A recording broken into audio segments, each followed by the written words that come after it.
Boa noite a todos. Eu quero agradecer o convite que foi feito para estar aqui e participar da conferência. Para mim é um grande privilégio retornar à Igreja Batista em Tupã, rever os irmãos, amigos e participar de mais um evento que com certeza tem como objetivo abençoar a cidade e também as outras localidades até onde o evento está chegando pela mídia, transmissão online e também os vídeos que serão gravados e depois posteriormente publicados. Mais uma vez, obrigado pelo convite.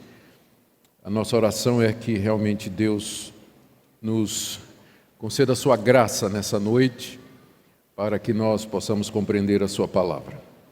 O meu tema é o ateísmo cristão, que é o tema da conferência. E eu hoje à noite gostaria de falar para vocês sobre a origem do ateísmo, não como movimento filosófico, mas como a reação da humanidade diante da revelação que Deus fez de si mesmo desde o início de todas as coisas.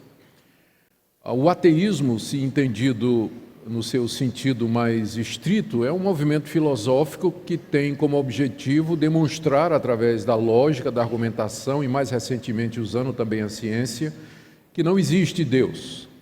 Mas antes dele aparecer como um movimento organizado, o ateísmo, como sendo a postura de quem não acredita em Deus, é tão antigo quanto a raça humana. É tão antigo quanto a raça humana, ou seja, essa tendência do coração de recusar-se a crer nas evidências claras de que existe um Deus e que esse Deus é totalmente outro, é diferente de nós, está acima de nós e nós estamos sujeitos a Ele, ao seu querer e à sua vontade. Há vários lugares na Bíblia de onde eu poderia partir para demonstrar a origem do ateísmo e as suas consequências. Mas eu vou usar Romanos capítulo 1, que eu penso que é o texto que melhor se adequa ou que serve melhor às nossas pretensões nessa noite. Meu alvo é fazer uma exposição da passagem e, ao longo dela, identificar alguns dos movimentos da nossa cultura recente, na cultura ocidental, na vida da igreja ocidental, que poderiam ser de alguma forma caracterizados como expressões de ateísmo que nascem dentro ou que entram na comunidade cristã. E na expectativa de que nosso Deus nos ajude a sondar o nosso coração e a identificar tudo aquilo no nosso pensamento e no nosso coração que não está de acordo com a sua revelação. Queria que você mantivesse sua Bíblia aberta aí em Romanos capítulo 1, nós vamos do verso 18 até o verso 32. Deixe-me ambientar a passagem para que ela fique clara para nós, do que é que o apóstolo Paulo está tratando aqui. Paulo escreveu essa carta aos Romanos com o objetivo de mostrar o evangelho que ele prega à igreja de Roma, da qual ele não era conhecido oficialmente. Paulo planejava visitar a igreja em Roma, passar um tempo com os irmãos e de lá ser enviado por eles para pregar o evangelho na Espanha. Fazia cerca de 10 a 12 anos que Paulo vinha pregando o evangelho na região da bacia do Mediterrâneo e agora, olhando para trás, depois da sua terceira viagem missionária, ele diz que não tem mais campo de trabalho ali. E ele tem desejo de anunciar a Cristo onde Cristo ainda não tinha sido anunciado. Ele coloca os olhos ao norte, lá na Espanha, onde o evangelho ainda não tinha chegado. Então o plano dele era visitar Roma, ficar com os irmãos um tempo, receber o apoio missionário necessário, isso incluía as orações, o apoio espiritual e também financeiro, e de lá começar uma jornada missionária para levar o evangelho à Espanha. Até onde nós sabemos, esses planos nunca se concretizaram. As coisas aconteceram um pouco diferente do que Paulo tinha planejado. Ele acabou chegando em Roma, é verdade, mas como prisioneiro. E lá ele ficou não algumas semanas, mas 2 anos numa prisão. E de lá ele saiu para outras regiões e até onde a gente sabe, ele nunca chegou na Espanha com a pregação do Evangelho. Mas a carta foi escrita como preparação para a chegada dele em Roma. Paulo achou isso necessário porque corriam boatos a respeito de Paulo dentro das comunidades judaicas que poderiam levantar questionamentos lá na igreja sobre a honestidade e integridade das pretensões do apóstolo Paulo. Em Roma havia uma comunidade de judeus muito grande, muito forte, a ponto de que, ali por volta do ano 50 mais ou menos, o imperador Cláudio passou um decreto expulsando todos os judeus de Roma, por causa da confusão que eles armavam, predominância no comércio, influência na política e outras questões. E os judeus, particularmente aqueles da região de Jerusalém e circunvizinhança, eram inimigos de Paulo, e consideravam Paulo como um apóstata do judaísmo, que pregava contra a lei de Moisés, que pregava contra o templo, que ensinava os judeus a não se circuncidar, que dizia que Israel não era mais o povo de Deus, que Cristo tinha abolido a lei, e moviam uma perseguição ferrenha e consistente contra ele, onde quer que eles podiam movimentar as autoridades. A história de Paulo no livro de Atos é uma história de perseguição. Não tinha praticamente nenhuma cidade onde Paulo chegasse onde os judeus não armavam uma revolução, uma revolta contra ele, na tentativa de expulsá-lo de lá. E Paulo sabia que quando ele chegasse em Roma ia ser a mesma coisa. E como a igreja de Roma tinha muitos judeus, ele escreve essa carta explicando algumas das questões que haveriam de ser levantadas. O que é que você quer dizer com justificação pela fé somente? Qual é o papel da lei? Qual é o papel da circuncisão? Onde é que fica Israel na história da salvação?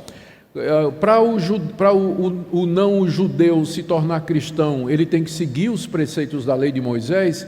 E numa igreja onde tem judeu e não-judeu, como é que eles vivem juntos? São várias dessas questões que Paulo teria que enfrentar. E ele então, nessa carta, ele já antecipa as respostas. Assim, a gente pode dizer que a carta aos Romanos é uma carta missionária, onde o apóstolo Paulo expõe o evangelho que ele prega, à luz das questões judaicas que ele sabia que teria que enfrentar em Roma, que era o destino da carta em primeiro lugar. O plano da carta é muito simples. Paulo começa falando da perdição de toda a raça humana. Ele primeiro diz que os pagãos estão perdidos, capítulo 1, inclusive os espanhóis, a quem ele quer pregar o evangelho, é por isso que ele quer pregar o evangelho. Capítulo 1 fala da perdição de todos os homens. Capítulo 2 fala da perdição dos judeus. Apesar de terem recebido a lei e a revelação de Deus, os judeus estavam condenados porque eles não guardavam a lei. Depois ele fala da condenação da raça humana toda, metade do capítulo 3. Na outra metade, até o final do 5, ele fala da justificação pela fé, já que todos pecaram e carecem da glória de Deus, todos podem ser justificados da mesma forma, que é pela fé em Jesus Cristo. E de 6 a 8 ele fala do processo de santificação que deve acompanhar o perdão de pecados, e de 9 até 11 ele trata da questão de Israel, qual o papel da nação de Israel na história da redenção. Do capítulo 12 ao final ele trata de algumas questões práticas, dons espirituais, relacionamento de judeus e gentios na igreja, e no capítulo 15 ele fala dos planos de visitar a cidade e de lá ser enviado por eles para a Espanha. O que nós temos diante de nós nessa noite é o capítulo 1, segunda parte do capítulo 1, onde Paulo expõe a condenação dos pagãos, aqueles que nunca ouviram o Evangelho, aqueles que nunca ouviram a lei de Deus, nunca ouviram o nome de Deus. Qual é a situação deles diante de Deus? E a resposta de Paulo é que eles estão condenados, eles estão debaixo da ira de Deus. E eles chegaram a essa posição através de um processo que nós vamos chamar de ateísmo existencial. Ateísmo existencial. Até chegar na situação em que o mundo pagão se encontrava imerso em trevas, na ignorância com relação a Deus, na imoralidade e na mais abjeta idolatria. Então, vamos dividir aqui essa parte do 18 até o 32 em 3 partes. Na primeira parte, Paulo fala da revelação que Deus faz de si mesmo a todos os homens de todas as épocas. Está aí do verso 18 até o verso 20. Depois ele fala como o homem, a humanidade, rejeitou essa revelação de Deus, nesse processo consciente de negação de Deus, que é a origem do ateísmo. E isso aí vai do verso 21 até o verso 23. E do verso 24 até o 32, nós temos a retribuição de Deus. O que é que Deus fez diante da rejeição da humanidade sobre a revelação que Ele fez de si mesmo a toda a humanidade? Deus entregou essas pessoas ao seu próprio coração. E ao estudarmos essa passagem, vai ficar claro o que é o ateísmo, como é que ele nasce e as suas muitas manifestações até alcançar mesmo o meio cristão e evangélico. E eu quero, no final, à medida que a gente for falando, vou identificar alguns movimentos que podem muito bem exemplificar hoje o que é que Paulo já denunciava naquela época. Vamos ver, em primeiro lugar, a revelação que Deus fez de si mesmo, do verso 18 até o verso 20. A ira de Deus se revela do céu contra toda impiedade e perversão dos homens que detêm a verdade pela injustiça. Porquanto o que de Deus se pode conhecer é manifesto entre eles, porque Deus lhes manifestou. Porque os atributos invisíveis de Deus, assim o seu eterno poder, como também a sua própria divindade, claramente se reconhecem desde o princípio do mundo, sendo percebidos por meio das coisas que foram criadas. Tais homens são, por isso, indesculpáveis.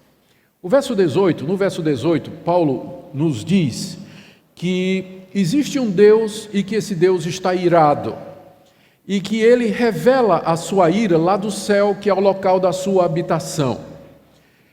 A consciência de que tem um Deus e que esse Deus está irado é revelado na consciência de todos os homens. Essa é uma revelação que nós chamamos da revelação na consciência. Cada ser humano tem consciência de que há um Deus e que esse Deus está irado por conta dos seus próprios pecados. Isso explica, primeiro, a universalidade da religião. O que acontece com o ser humano de todas as raças, tribos, povos e nações, de todas as épocas, que todos eles têm religião?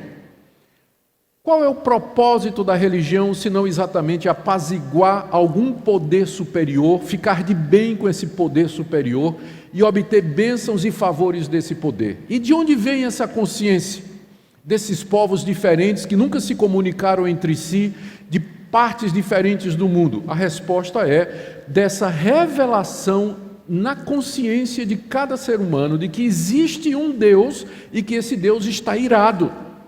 Está irado com a humanidade. E Paulo diz por que ele está irado, no verso 18. Ele está irado contra toda impiedade e perversão dos homens que detêm a verdade pela injustiça. Essa revelação de Deus, tudo que Deus dá a conhecer a seu respeito, é a verdade. E Paulo diz aqui que a humanidade detém a verdade pela injustiça. O verbo deter significa matar por sufocamento, manter embaixo, literalmente na língua grega, como quem afoga uma pessoa. A verdade não pode ser mudada, mas ela pode ser suprimida, ela pode ser abafada, ela pode ser empurrada para baixo. E é isso que a humanidade faz com a consciência que Deus dá a todo ser humano de que ele existe. O homem simplesmente empurra para baixo esse conhecimento, e aqui está a origem do ateísmo. Ninguém nasce ateu. O ateísmo é a reação do homem à consciência de que existe um Deus. É uma decisão que ele toma, não é algo que é natural, mas ele tem que empurrar para baixo a verdade pela injustiça, para que ele possa então negar a Deus e fazer deuses conforme seu querer e a sua vontade. O resultado disso, Paulo diz aí no verso 18, é a impiedade. Você está me acompanhando aí? Impiedade significa falta de piedade ou falta de religião, ou a perversão, que é a falta de justiça. Porque o homem detém a verdade de Deus pela injustiça, ele se torna arreligioso, ele não adora Deus, não reconhece Deus, e ele perverte o relacionamento com o próximo. E aqui você tem a origem da injustiça, da opressão, das guerras, o homem ser o predador de si mesmo, da violência, é resultado da supressão desse conhecimento que Deus faz de si mesmo na consciência das pessoas. No verso 19, Paulo diz que essa ira de Deus é justa. É justa porque o homem sabe que Deus existe. Veja o verso 19. Porque no verso 18 ele diz: a ira de Deus se revela lá do céu. Porque o que de Deus se pode conhecer é manifesto entre eles, porque Deus lhe manifestou. Essa ira de Deus é justa? Deus tem razão em ficar irado com a humanidade que faz isso? Será que nós não poderíamos alegar inocência? Que o indígena não sabe, que os povos berberes não sabem, que o esquimó não sabe, que o índio lá na tribo mais profunda, no recôndito da selva amazônica não sabe? A resposta de Paulo é: não, eles sabem. Eles têm conhecimento de Deus, porque Deus manifestou esse conhecimento entre eles aqui, é exatamente na consciência. Dentro deles, literalmente no grego, né? Deus manifestou dentro deles. Então, eles têm essa consciência de que há um Deus.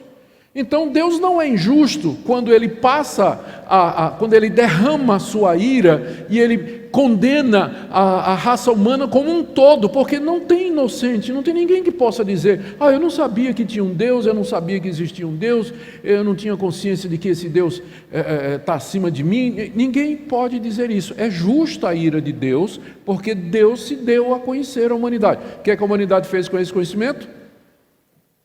Empurra para baixo, sufoca esse conhecimento, mas ele está lá, né? Ele está lá.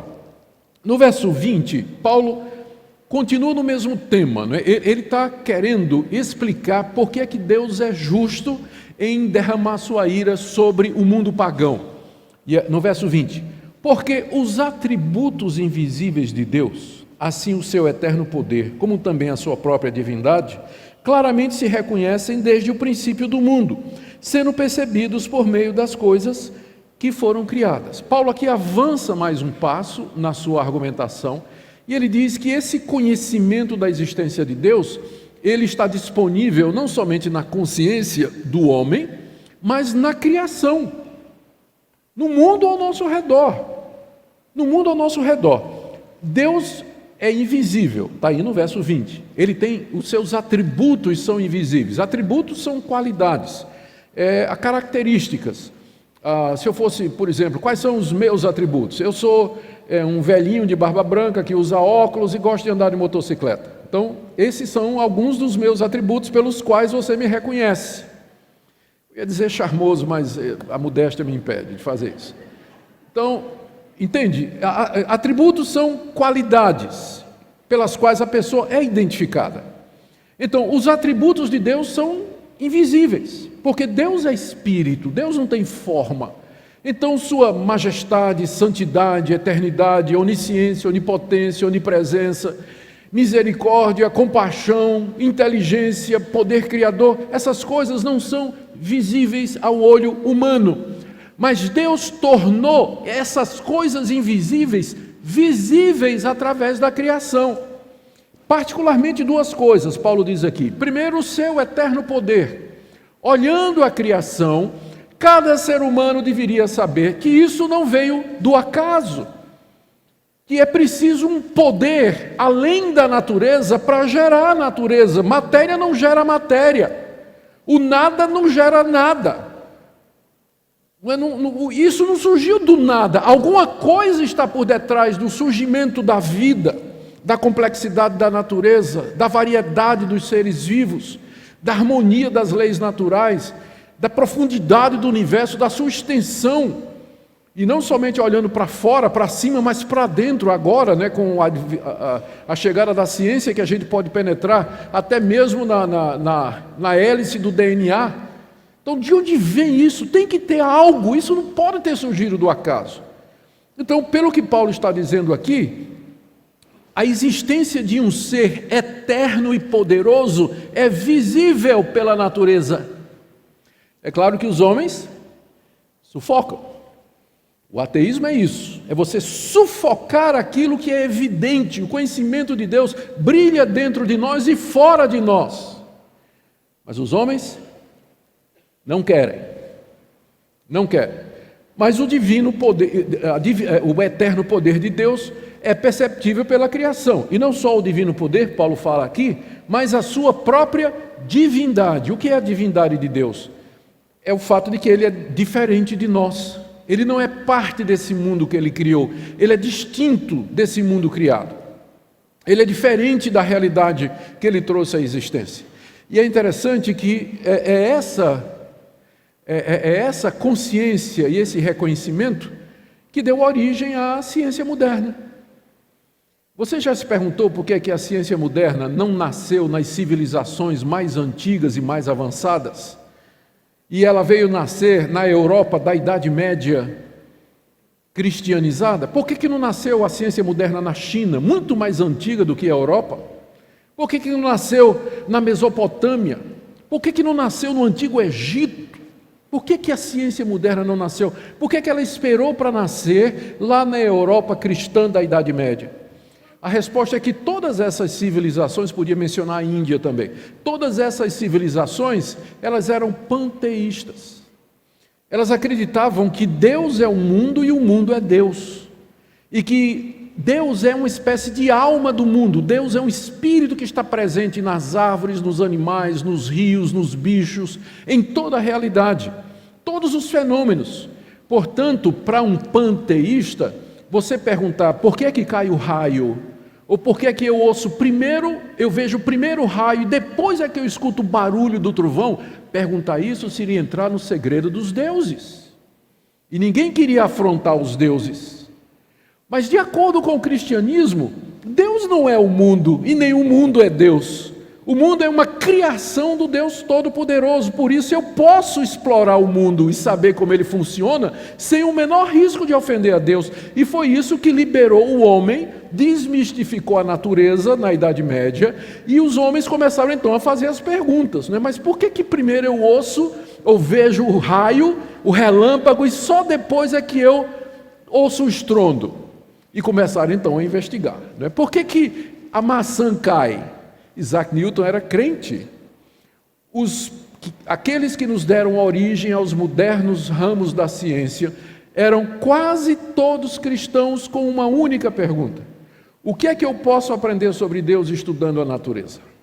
E eles começaram a investigar, exatamente por isso, porque o poder de Deus e a sua divindade não é que obscuramente se percebe, mas Paulo diz aqui, claramente se percebe. E desde quando? Desde o princípio do mundo. Então, desde o primeiro homem que foi criado até o que está nascendo agora, todos têm conhecimento de Deus, na consciência e brilhando ao nosso redor na criação. Por isso, conclusão de Paulo no final do verso 20, tais homens são o quê? Indesculpáveis. Os pagãos são indesculpáveis. No dia do juízo, nenhum deles vai poder dizer assim: eu não sabia que o Senhor existia. Eu não sabia que o Senhor é santo. Eu não sabia que o Senhor é todo-poderoso. Eu não sabia que eu tinha que lhe dar glória, que eu tinha que lhe dar graças, ou que eu tinha de adorar-te e servir-te, mesmo que eu não sabia teu nome. Ninguém vai. É claro que no dia do juízo Deus não vai julgar esses pagãos perguntando assim: por que você não aceitou Jesus? Porque ele vai dizer: hein? Jesus? Quem é? Deus não vai julgá-los por isso, mas vai julgá-los pela revelação na consciência e a sua revelação na natureza, e esse conjunto a gente chama da revelação natural, que é suficiente para deixar o homem desculpável, embora insuficiente para salvá-lo. Daí porque precisa da outra revelação, revelação especial do Evangelho, que tem que ser pregada a todas as nações. Mas o ateísmo é isso, a origem do ateísmo é isso aqui. É o homem sufocando o conhecimento de Deus que brilha ao seu redor e dentro dele. É aquilo que a gente chama em teologia a imagem de Deus em nós. A imagem de Deus, Ele nos fez a sua imagem e semelhança, e apesar dela estar manchada pelo pecado, mas ainda somos imagem e semelhança de Deus. Por isso que todo homem é religioso. Ele rejeita Deus e aí vai fazer um Deus para ele adorar. Mas todo homem pode ser encontrado ao pé de algum altar, ou do Deus verdadeiro, ou um Deus que ele criou, ou de si mesmo. Mas todo homem é religioso. Todo homem é religioso. Ele não tem como fugir disso, por conta do conhecimento de Deus. Essa é a revelação que Deus fez. Bom, já antecipamos aqui a rejeição, mas a partir do verso 21 até o verso 23, Paulo esclarece esse processo de rejeição. Vamos ler. São indesculpáveis, final do verso 20, agora verso 21. Porquanto, tendo conhecimento de Deus, não o glorificaram como Deus, nem lhe deram graças, antes se tornaram nulos em seus próprios raciocínios, obscurecendo-se-lhes o coração insensato. Inculcando-se por sábios, tornaram-se loucos, e mudaram a glória do Deus incorruptível em semelhança da imagem de homem corruptível, bem como de aves, quadrúpedes e répteis. Paulo aqui descreve esse processo que ele já identificou no início, no verso 18, que é a supressão da verdade pela injustiça. Ele começa essa parte aqui, dizendo no verso 21, o que é que os homens deveriam ter feito com esse conhecimento de Deus? Tendo conhecimento de Deus, não o glorificaram como Deus, ou seja, eles deveriam ter glorificado a Deus, deveriam ter cultuado a Deus, deveriam ter servido a Deus, adorado a Deus, mas eles não fizeram isso. Segundo, não lhe deram graças, no mínimo deveriam dizer, essas coisas não acontecem ao acaso, há algum poder que nos dá saúde, vida, chuva, mantimento, as estações do ano, o suprimento, deve ter alguém, não é, que faz isso por nós, e eles deveriam pelo menos ter dado graças a esse Deus. Nem isso eles fizeram, adorado a Deus e agradecido a Deus, e eles tinham conhecimento de Deus. Eles tinham conhecimento de Deus. O que é que eles fizeram em vez de adorar a Deus e glorificar a Deus e agradecer a Deus? Continuando no verso 21, antes, ou seja, em vez de fazer isso, primeiro, se tornaram nulos em seus próprios raciocínios. Eles começaram a raciocinar. Não tem problema nenhum em raciocinar. Deus nos deu a mente para que nós pudéssemos percebê-lo na criação. A nossa razão foi dada para que nós pudéssemos compreender, investigar e saber mais sobre Deus. E aí glorificá-lo para todos sempre aqui na eternidade. Então, a mente é um privilégio que Deus nos deu e nós deveríamos usá-lo. O problema desses homens não é que eles começaram a raciocinar, mas é que eles começaram a raciocinar sem ter Deus como referência. E uma vez que eles se tornaram ateus, rejeitaram o conhecimento de Deus, eles tinham que responder algumas perguntas. Quem eu sou? De onde venho? Como é que o mundo começou? Por que o mundo funciona dessa forma? O que é que vai acontecer no futuro? Qual a dinâmica por detrás dos acontecimentos? Existe uma lógica? Por que o mal existe? São as questões fundamentais da existência humana. Uma vez que ele tirou Deus como referencial de resposta, ele então começou a procurar as respostas pensando que a mente é autônoma e que a mente por si só ela pode alcançar todas essas respostas. E Paulo aqui provavelmente está se referindo à filosofia da sua época, a filosofia grega, tornando-se nulos em seus próprios raciocínios. Nulos quer dizer inúteis, sem proveito, infrutífero. Não é que o pensamento destes homens não nos ajuda a ver determinados aspectos da realidade, mas no que tange a nos relacionar com Deus e conhecer esse Deus é nulo. Esses filósofos não têm a luz de Deus, eles não têm o conhecimento de Deus, não é? Então eles podem descobrir algumas coisas. Na verdade, eles nem concordam entre si. Estudar a filosofia antiga e clássica é descobrir como cada discípulo contradizia o seu mestre, né? Para cada filósofo, uma teoria.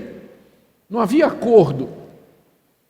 Porque o homem, uma vez dissociado de Deus como referência, ele não consegue, a mente dele não raciocina, não vai chegar à verdade final, não vai chegar ao conhecimento final de todas as coisas. E todas essas teorias estão aí, continuam aí até o dia de hoje. Então, primeiro começou na mente, né? O homem tentando achar respostas para si mesmo. Daí desceu para o coração. Antes se tornaram nulos em seus próprios raciocínios, obscurecendo-lhes o coração insensato. Nós não temos luz dentro de nós. Pensando na luz física, a luz é fora de nós e ela entra pelos olhos e vai até a mente e a mente reconhece a luz, né? A luz é de fora. Uma vez que você fecha a entrada do sol ou da luz, você não tem luz em si mesmo e você cai em trevas. É a mesma coisa se você se fechar num quarto escuro. Intelectualmente é a mesma coisa. Deus é a luz, como Jesus disse, eu sou a luz do mundo, a luz que vem ao mundo e dá conhecimento e ilumina todo o homem.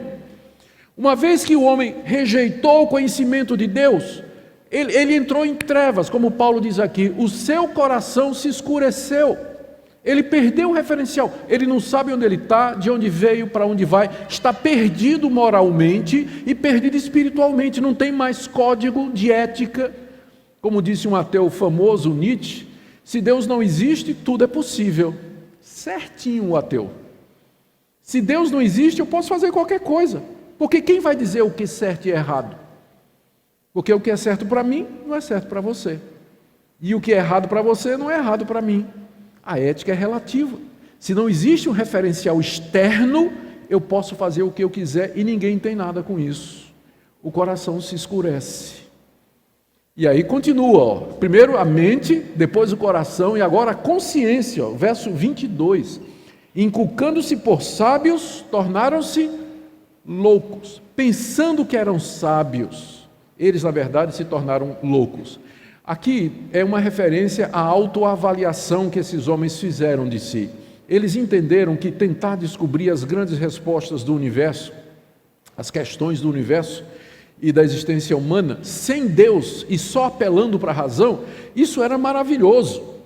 O movimento do iluminismo que aconteceu pouco depois da Reforma Protestante, ou um pouco antes da Reforma Protestante, né, durante aquele período, tem raízes um pouco antes, era um movimento em que o homem queria jogar fora a igreja, a Deus, e queria descobrir a verdade por si mesmo. Era um período da autonomia da razão. Na França, particularmente, esse movimento foi muito intenso. Quando a deusa da razão, ela foi entronizada como sendo a patrona do conhecimento. O homem pensou que a sua mente, pelo raciocínio lógico, ele poderia chegar a responder todas as coisas.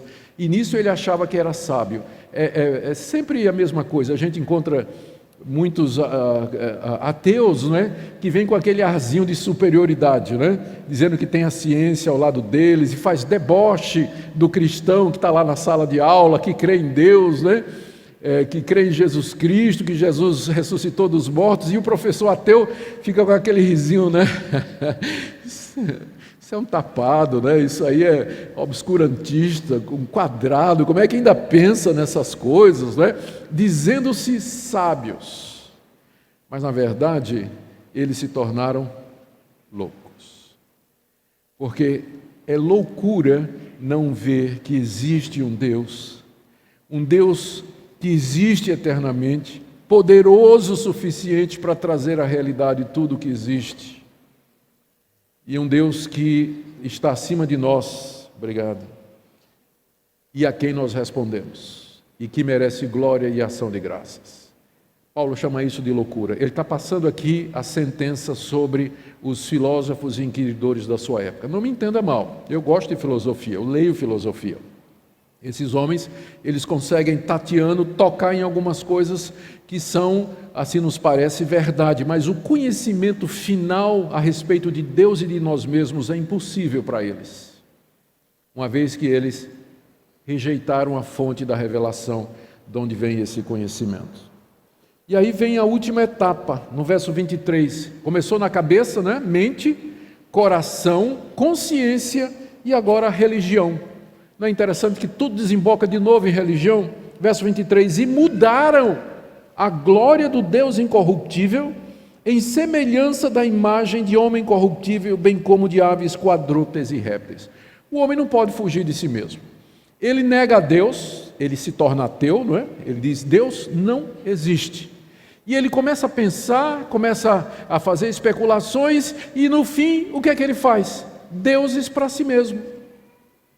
Não é interessante que a Grécia, que é o berço da filosofia, bem antes da época do apóstolo Paulo, era também o berço de tudo quanto era de religião. Paulo esteve em Atenas, que era a capital filosófica e intelectual do mundo dos seus dias, e ele ficou abismado com a quantidade de deuses que havia em Atenas. Tinha um altar em todo lugar, tinha até um altar ao Deus desconhecido.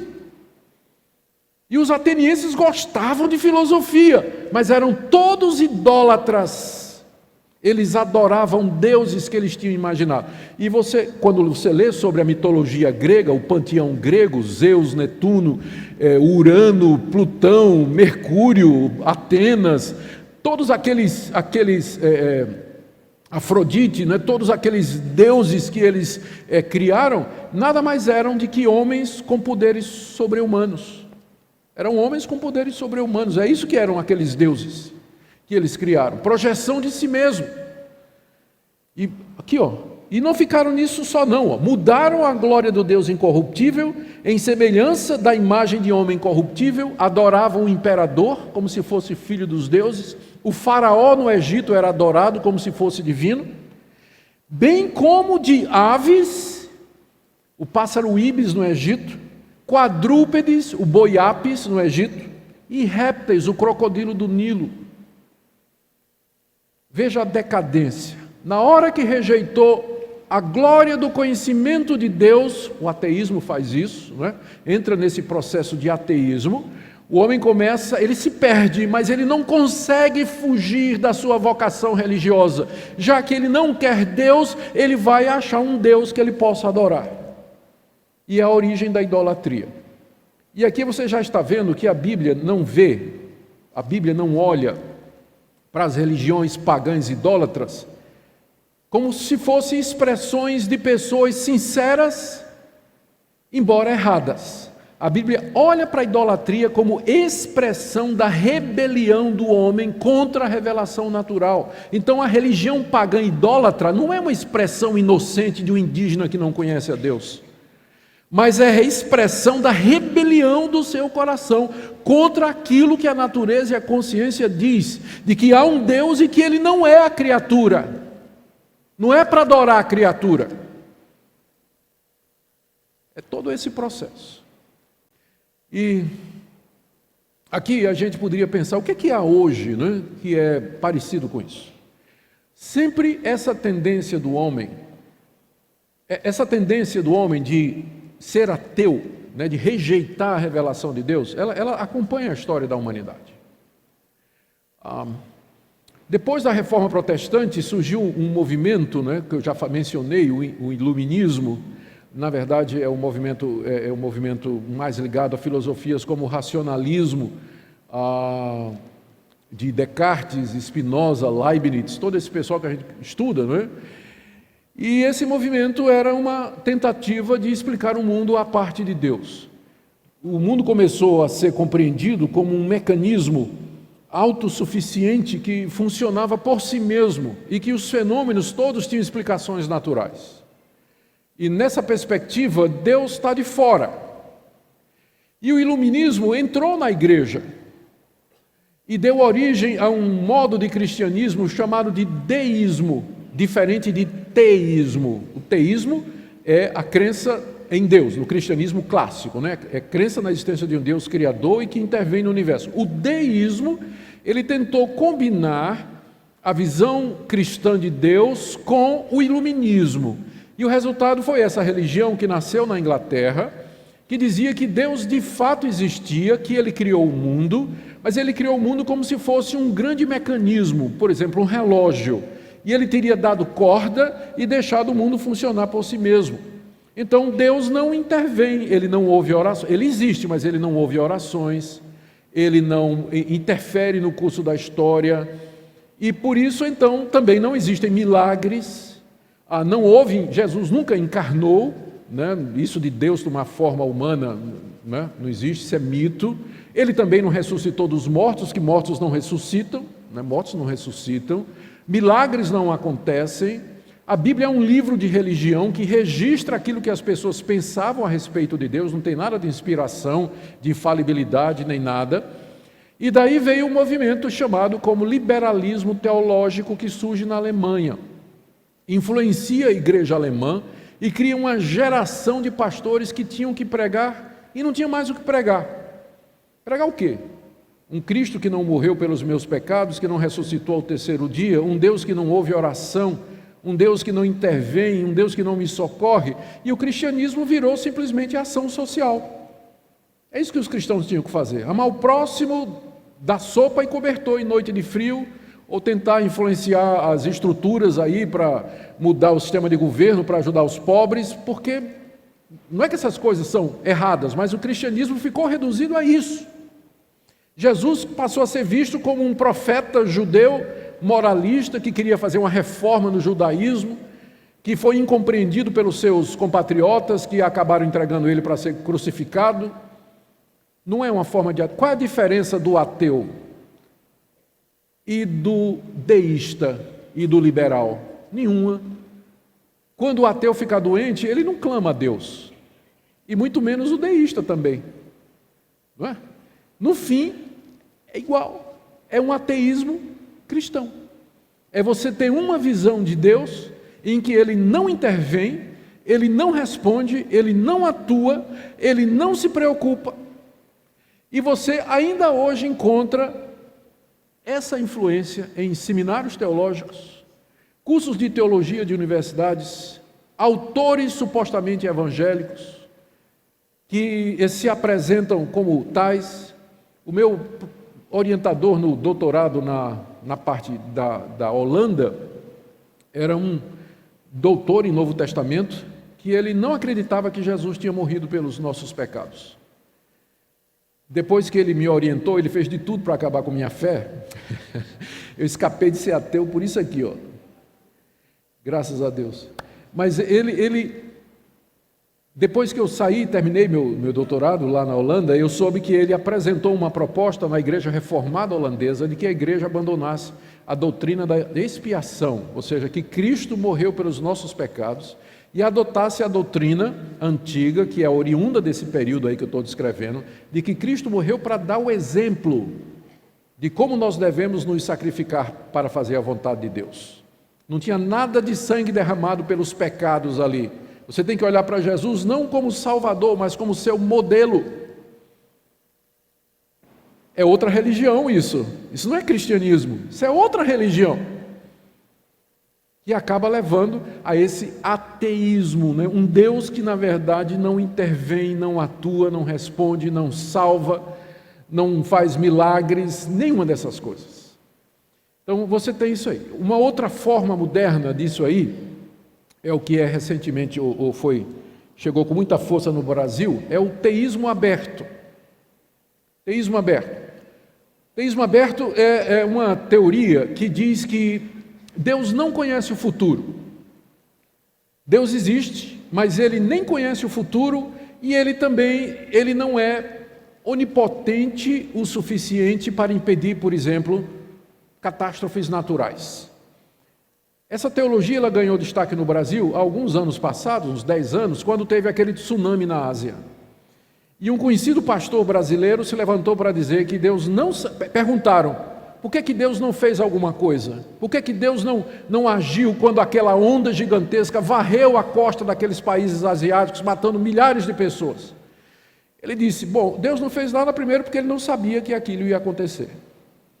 E segundo, Ele não teria condições de impedir essas catástrofes naturais. E ele explica, se Deus sabe o que é que vai acontecer, então tudo está predestinado. Se Deus sabe que daqui a 10 minutos eu vou beber esse copo d'água, então está predestinado, não tem como mudar isso. Se você acredita na presciência de Deus, você tem que ser um determinista. Se Deus sabe que quando eu sair daqui eu vou escolher um sorvete de abacaxi ali na sorveteria, eu não tenho como mudar isso. Porque se Deus sabe, é porque já está estabelecido. Então, para que o homem seja livre, ele é um grande defensor do livre-arbítrio, né? Para que o homem seja livre, é necessário que Deus não seja onisciente. Porque se Deus sabe a escolha do homem, ela já não é mais livre, ela já está determinada. Então, para resguardar a liberdade do homem, nós temos que acreditar que Deus não conhece o futuro está aberto. Deus faz o futuro conosco. Deus vai se adaptando às decisões da sua criatura. Nós vamos construir no futuro, o futuro está indefinido, ninguém sabe o que é que vai acontecer. E aí ele diz uma frase aqui, numa entrevista que ele deu em 2011, à revista Carta Capital. Ele disse assim: concordo muito com Suzanne Weil, uma judia convertida ao catolicismo durante a Segunda Guerra Mundial, presta atenção, que o mundo só é possível pela ausência de Deus. O mundo só é possível pela ausência de Deus. O que é que ele quer dizer com isso? Ele explica mais adiante. Essa filósofa judia, que se tornou católica, ela dizia que a crença num Pai todo-poderoso infantiliza os homens, porque eles ficam esperando que esse Pai resolva os problemas. Você fica orando, pedindo, dependendo. Agora, se você viver como se Deus não existisse, aí você parte para buscar sua felicidade, seu futuro, resolver seus problemas, acabar com a injustiça. Então, o mundo só será possível quando a ausência de Deus acontecer. Porque enquanto as pessoas acreditam em Deus, elas vão ficar paradas. O que é isso senão ateísmo? Você viver como se Deus não existisse. Aí, nesse caso, se Deus não existe, quem é Deus? O homem. O homem faz o seu próprio destino. Ele resolve seus próprios problemas, ele constrói seu próprio futuro, ele vai em frente com sua própria vocação. É claro que essa teoria aqui desse pastor recebeu críticas de tudo quanto é lado, não foi só dos reformados, não é, que creem na soberania de Deus, mas dizer que Deus não é onisciente é negar claramente o Deus da Escritura, qualquer que seja a sua posição teológica. Mas é uma forma de ateísmo cristão. É uma forma de ateísmo cristão. São teorias e teologias que na prática levam você a viver ou ignorar, viver como se Deus não existisse ou ignorar a existência dele. E eu quero ver com vocês aqui no final do tempo que eu tenho ainda, uma última forma de ateísmo que tem dentro da igreja, a partir do que Paulo ensina do verso 24 até o 32. Eu vou dar uma corrida aqui para a gente poder respeitar o horário. Vamos recapitular. Primeiro, Deus se revelou. Revelação clara, pela consciência e pela natureza. Ele revela que Ele é eterno, que Ele é poderoso, que Ele não é a criação e que Ele está irado pelo que o homem está fazendo com esse conhecimento, que é a segunda parte. O homem rejeita o conhecimento de Deus, anula o seu raciocínio, escurece o seu coração, perde-se na avaliação de si mesmo e acaba criando outros deuses em oposição e rebelião contra Deus. Agora é a vez de Deus. Primeiro Deus se revela, o homem reage e rejeita. Agora Deus retribui. E o que é que Deus fez em retribuição?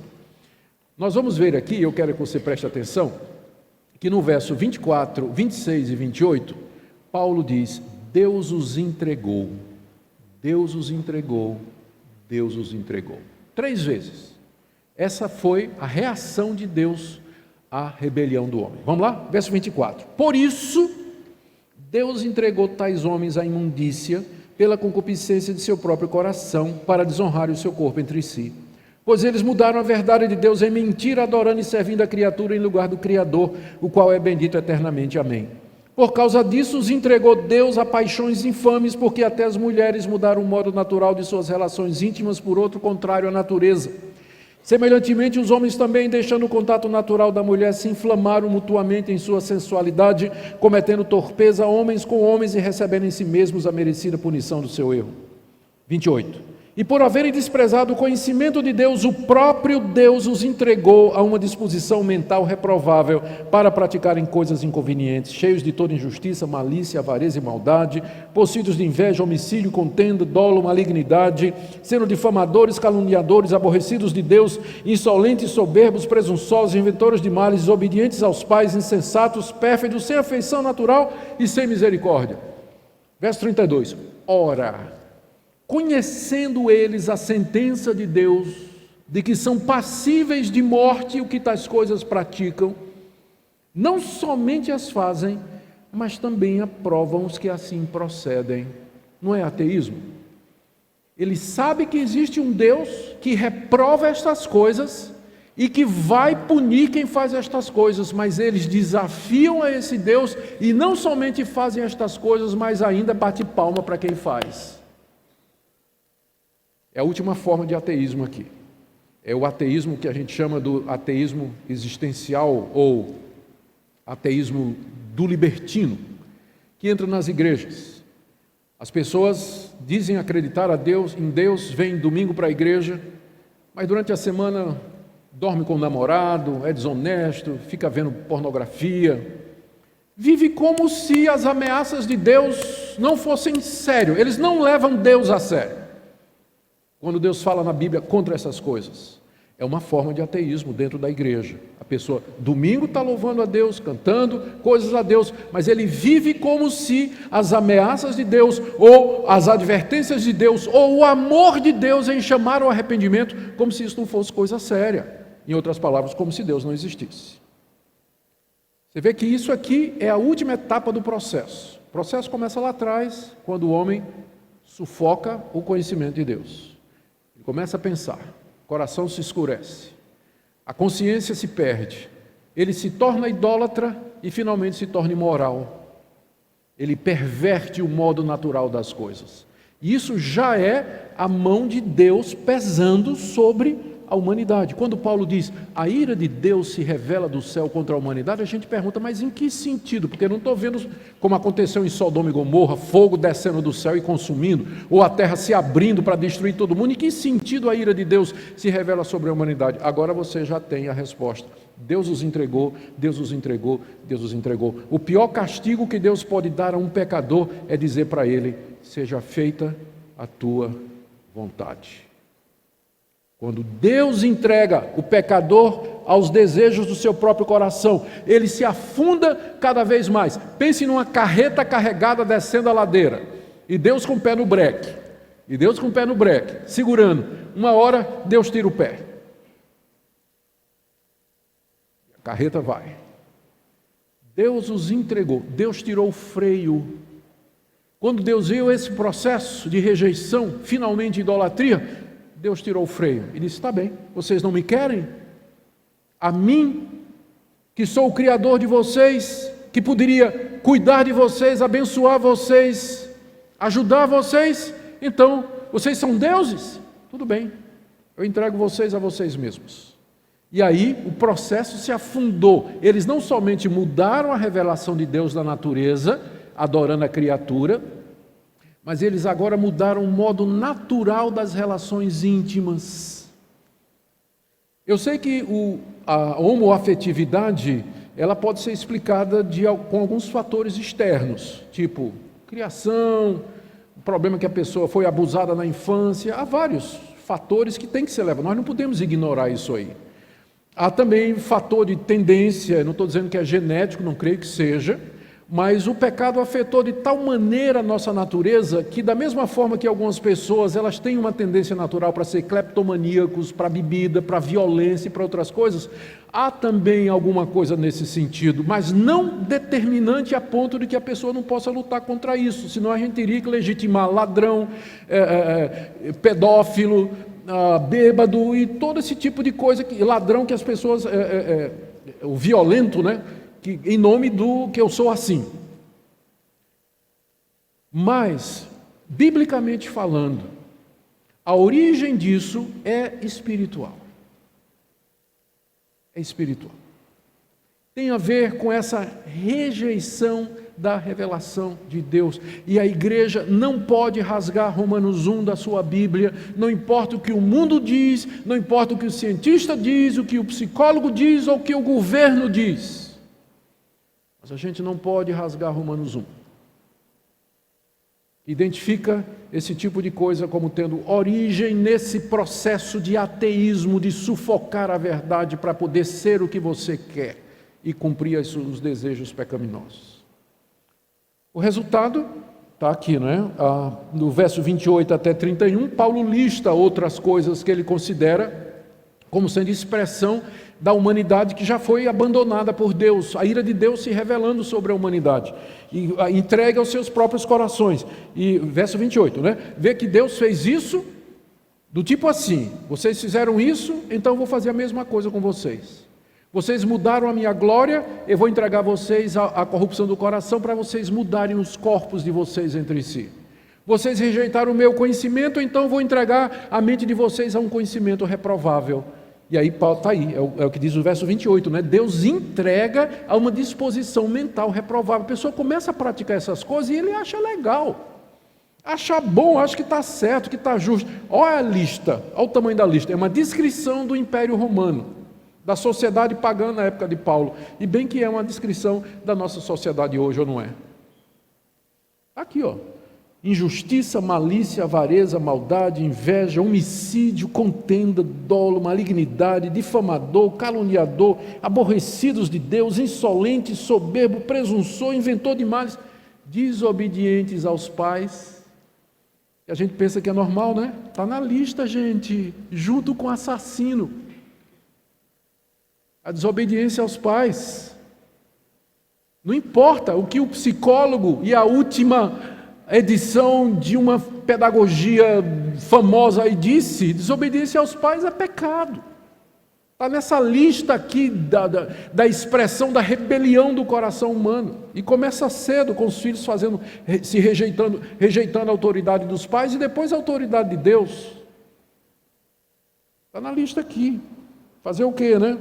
Insensatos, pérfidos, sem afeição natural e sem misericórdia. E agora o verso 32 que eu já adiantei. Eles sabem que estas coisas estão erradas porque a ira de Deus se revela do céu na consciência e na natureza. Sabe que isso aqui está errado, mas eles afrontam a Deus.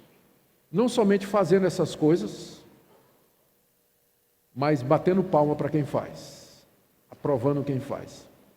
Hoje em dia a gente faz isso via celular, né? No Twitter, no Facebook, na internet, passando coisas, aplaudindo, assistindo coisas, promovendo, estimulando, todo esse tipo de coisas que a palavra de Deus diz que são expressão da rebelião do coração corrompido diante de Deus. E quando isso entra na igreja, eis o ateísmo cristão. Quando os membros da igreja acham que podem, em nome do Evangelho, viver do jeito que eles querem, porque Deus os ama e Deus vai perdoá-los e Deus não vai levar em conta os desejos ímpios do seu coração que eles querem satisfazer o tempo todo. Gente, o assunto é sério. Ateísmo cristão é apenas um outro nome dessa rebelião do nosso coração contra Deus. Não existe neutralidade. Ou nós somos de Cristo e nos curvamos diante dele, para que Ele seja nosso Senhor e Salvador, ou o nosso coração, em que pese uma religiosidade por fora, superficial, uma capa de verniz religiosa, o nosso coração é rebelde completamente contra Deus, aborrecido de Deus. Nós não queremos que Deus governe na nossa vida, nós queremos fazer o que nós queremos. Que Deus me ajude e Deus ajude vocês, porque dentro de cada cristão há um ateu. Pode ter certeza que é a sua natureza pecaminosa que você herdou de Adão. Dentro de cada cristão tem um ateu. Pelo novo nascimento e pela presença do Espírito Santo, pela união com o nosso Salvador, pela leitura da palavra, pela oração, pela comunhão dos santos, nós dizemos para esse ateu: cala a boca. Cala a boca. E agora é a nossa vez de fazer isso com ele, ó. E dizer: eu vou viver para Deus, eu vou viver para a glória de Deus e para o meu Salvador Jesus Cristo. Que essa seja a disposição do nosso coração, queridos, agora e sempre, até o dia da vinda de Jesus. Amém.